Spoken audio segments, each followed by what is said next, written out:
थे। मध्य प्रदेश के एक छोटे से गांव में रामू नाम का एक किसान रहता था। रामू मेहनती और ईमानदार था, लेकिन उसकी ज़मीन बंजर थी और बारिश कम होने की वजह से फसल अच्छी नहीं होती थी। गांव वाले उसे ताने मारते, कहते, रामू तू किसान बनने लायक नहीं, शहर जाकर कुछ और कर। रामू इन तानों से दुखी होकर भी हार नहीं मानता था। एक दिन उसने गांव के मुखिया के पास जाकर अपनी समस्या बताई। मुखिया ने उसे एक पुराने कुएं के बारे में बताया जो सालों से सूखा पड़ा था। मुखिया ने कहा, अगर तुम उस कुएं को खोदकर पानी निकाल सको तो शायद तुम्हारी किस्मत बदल जाए। रामू ने हिम्मत जुटाई और फावड़ा लेकर कुएं के पास पहुंचा। गांव वाले उसे देखकर हंसते, रामू इतनी सी मेहनत से कुछ नहीं होगा। पर रामू ने उनकी बातों पर ध्यान नहीं दिया और दिन रात कुआं खोदता रहा। कई दिनों की मेहनत के बाद जब उसे लगा कि अब और नहीं हो पाएगा, तभी फावड़े की नोक एक चट्टान से टकराई। निराश होकर उसने अपनी सारी ताकत लगाकर आखिरी वार किया।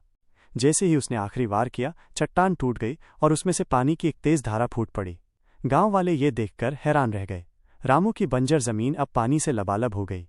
उसने अपनी जमीन में फसल लगाई और इस बार उसकी फसल इतनी अच्छी हुई कि पूरे गांव में उसकी चर्चा होने लगी। इस कहानी से हमें ये सीख मिलती है कि कठिन परिश्रम और लगन से हम किसी भी मुश्किल को पार कर सकते हैं। गांव वालों के तानों और बंजर जमीन की चुनौतियों के बावजूद रामू ने हार नहीं मानी